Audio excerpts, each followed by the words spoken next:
It is September 19th, 2022 at 6:26 p.m. My name is Aaron and welcome to Who the Fuck Am I, episode 24, apparently. Ah, damn, look at that. Hope y'all are doing well. Uh, I had a productive week, actually. I painted the room. I did it. I did it. It's done. Yeah, here, you can see it. I think I got like 4 decent photos for it. Yeah, and I think I hit the gym 4 times last week, 3 times throughout the week, and then once on Sunday. Maybe it was only 3 or 4. But I'm getting more comfortable again. Benching, especially, I'm getting a lot of my confidence back just because I was able to hit 215 on bench for 4 sets of 6, and I'm hoping to be repping 225 again and feeling comfortable with that, just in my hands. And then squat, I just did I did a 275 for 4 sets of 6 because I was feeling, I wanted to do 315 for 4 sets of 6, but I was feeling really weak. And so I dropped it down and just ate it. I didn't want to like fuck myself up or anything. And then I just had a shoulder day, and yeah, I think it was only 3 times because I can't think of anything else I did. One day I did just kind of stay here, edit a video, and then I did like 30 push-ups and like some pull-ups because I was like, all right, every time I get done with like this point, I'm gonna do this. And then after like the second time I did it, I completely forgot to keep doing it, so I just didn't. And then aside from that, I loaded up my old grill and my box spring from getting the new bed frame, which it was pointed out that I mentioned the bed frame, but I didn't show a photo of it. And I made the bed nice and everything.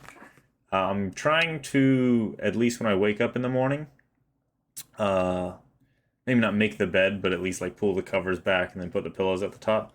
Just because it is nicer to just have a made bed to some degree whenever you do go to sleep.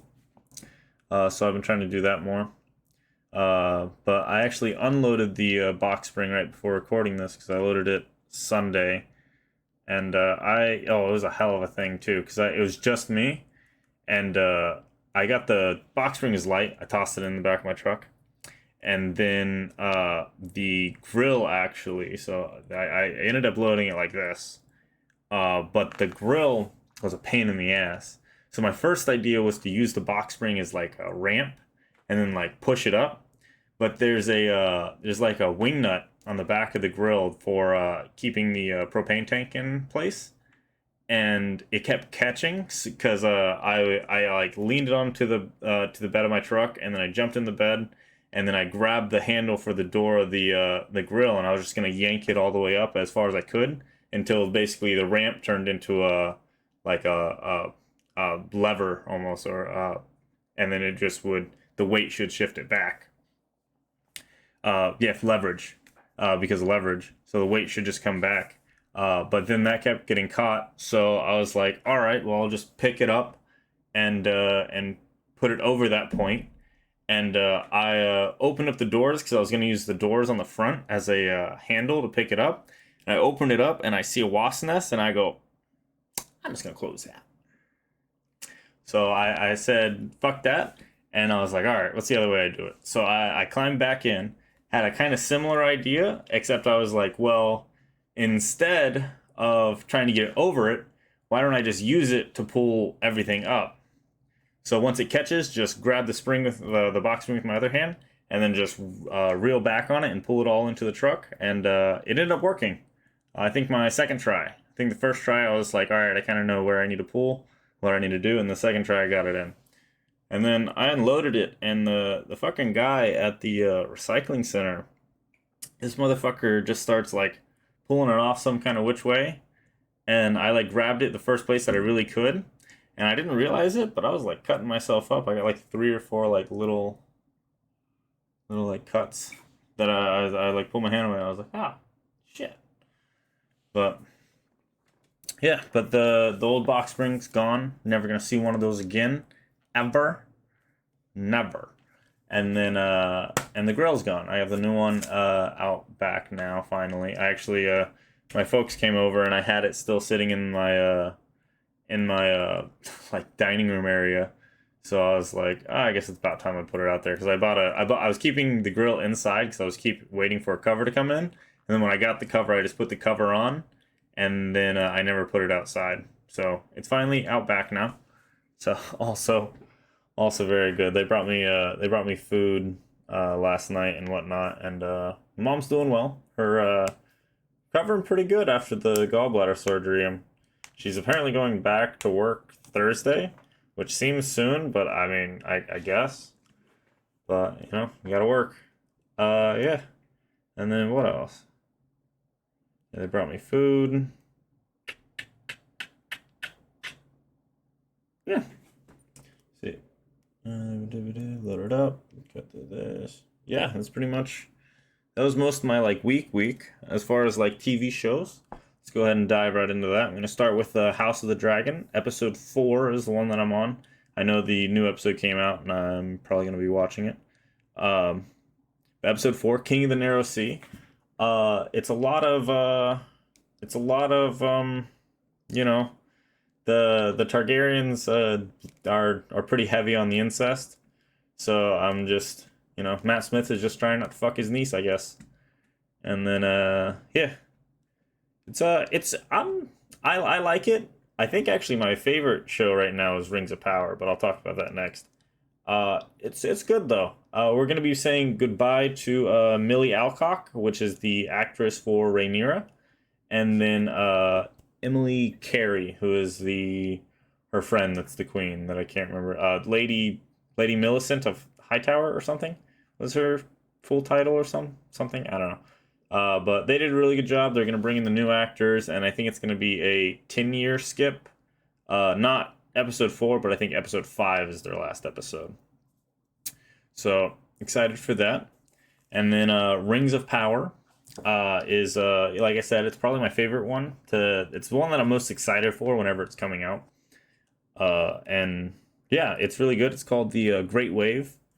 And it's got more dwarves, a lot more Durin, and more of Khazad Dûm, because that's really the part of I always liked Gimli the most from the original Lord of the Rings series, which came out when I was pretty young, and then and so the dwarves have always been like my favorite part of the Lord of the Rings world, especially like how they kind of like fall from being like where they were seeing him in the show now to where they are in Gimli's world in Lord of the Rings.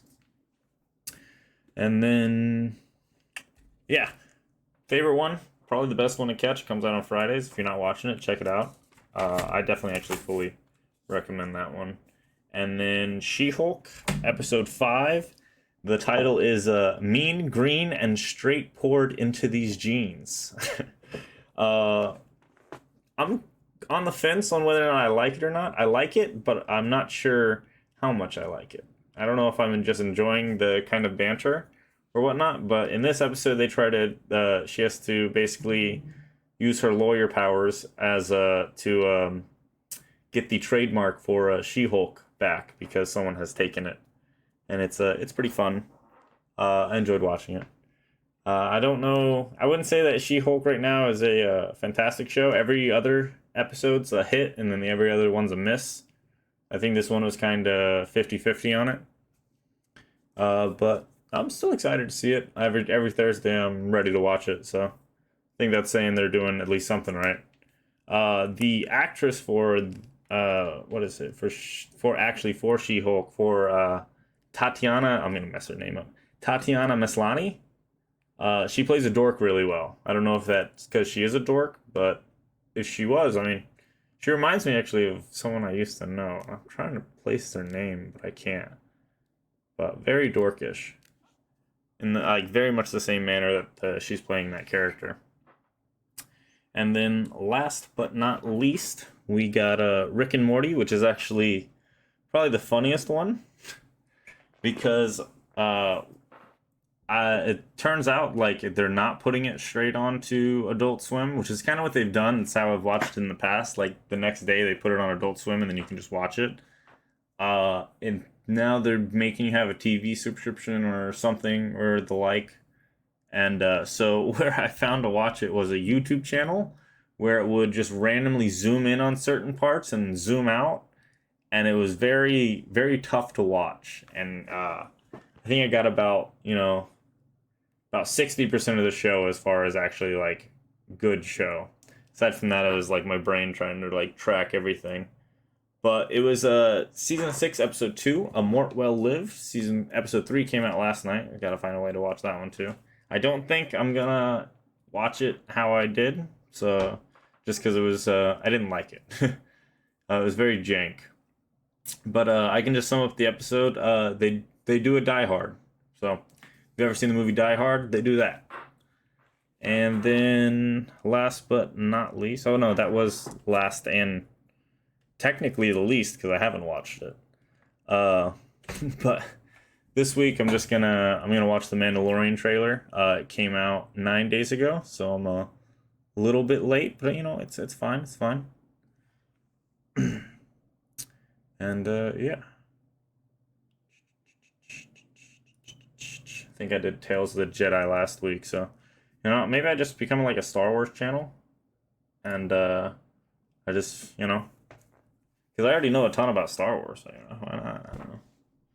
I already follow like 2 or 3, but Mandalorian, it's coming up on its 3rd season. I'm pretty excited about it. Get to see where he goes with Grogu, so let's go ahead and watch this bad boy.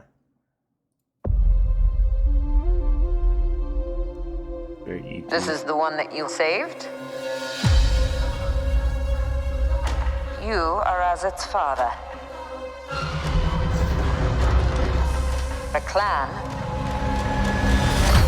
of 2.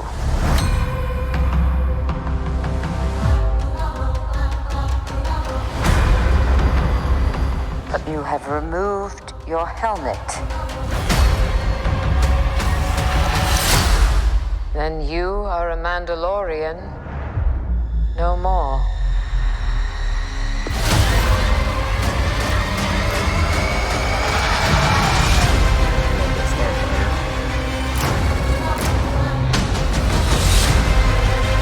Your cult fractured our people. Where were you then?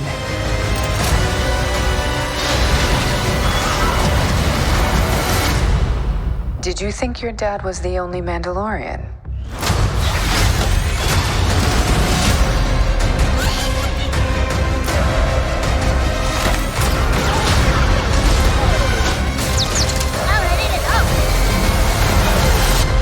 All right, kid. Hang on.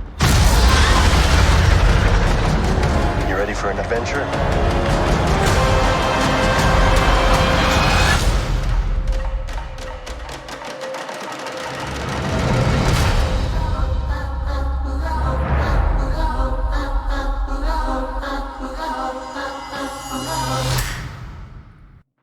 I really wish they would take the time to explain like the different sects of like being a Mandalorian, because like there's no more like actual true blood Mandalorians anymore, and I'm about to get real nerdy with how much I know about the Mandalorian lore. So the Mandalorians actually were a race at one point in time, and they weren't human. They looked. If I can find a photo, they looked like that. And you can kind of see in the armor that they even wear now that it pays homage to it. But eventually the race began to die out, so they started the basically the foundling type thing, which is kind of what the sect of Mandalorian that Jairus, what's his name?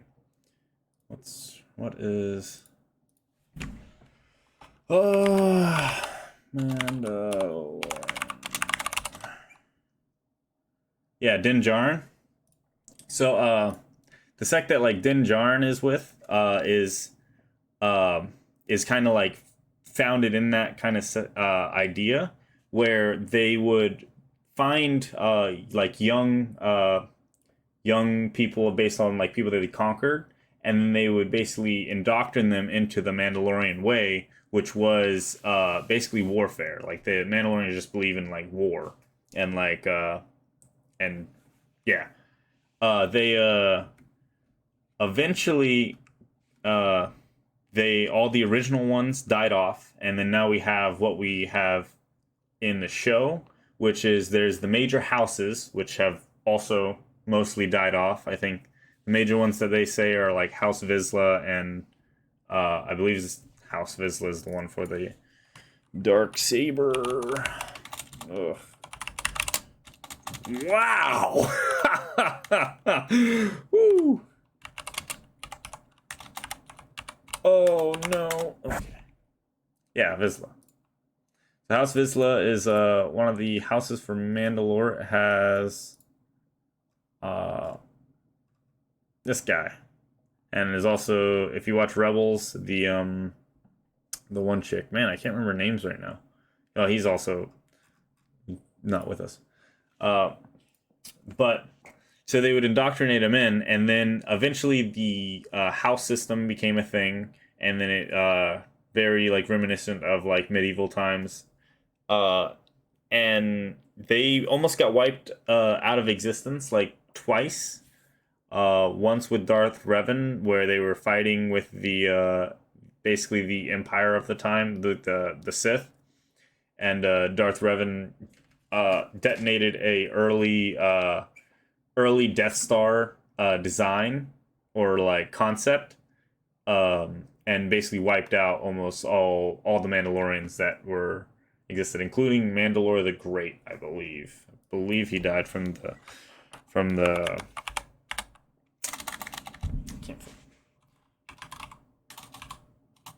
oh my god.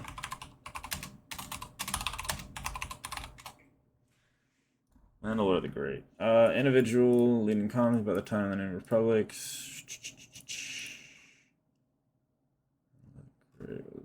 Power. There's a lot, but yeah, which eventually got wiped out with Mandalore the Great, and then they basically got put into kind of like how we did Japan after World War II, where we put them on a planet and then, or put them in their own area, and then kind of like led their like kept an eye on them. Same thing with like Germany, where it was kind of like they were free, but you couldn't do too much because obviously they waged war with like the entire galaxy, and that was their whole thing. So they kind of finally put, you know what? They were basically Nazis, kind of, except not racist against Jews and blacks and gypsies and all them, just everyone that wasn't a Mandalorian, because in their culture, strength is power. But yeah, so he's a part of that, so he's a foundling and not from one of the houses, and they kind of got created after the last like big like. A lot of them died. If you watch season 7 of the Clone Wars, it's almost all about the basically Mandalorians getting kaput at the very end, and it has some stuff to do with Darth Maul, which is actually it's a fantastic season if you just want to watch that season, because the Clone Wars is actually very sporadic with where the episodes take place as far as in the timeline and everything. It kind of mellows out by season 3, but you know. But he's a part of those, not part of one of the major houses. So I think they're going to go into that a lot more. At least that's how it's looking, especially since they're bringing in all the thing. And there's only a small group of the Mandalorians that even believes in like you take off your helmet, you're not a Mandalorian. It's really dumb. But yeah, I hope that made sense. I think I rambled myself into like 2 other topics there. So. Yeah, I'm just gonna call it right there. I think that's good. I'm going for about 20 minutes, so I'll talk to y'all next week. Have a good one. You know, take care of yourself. Drink some water. Yeah. See you next time. Deuce.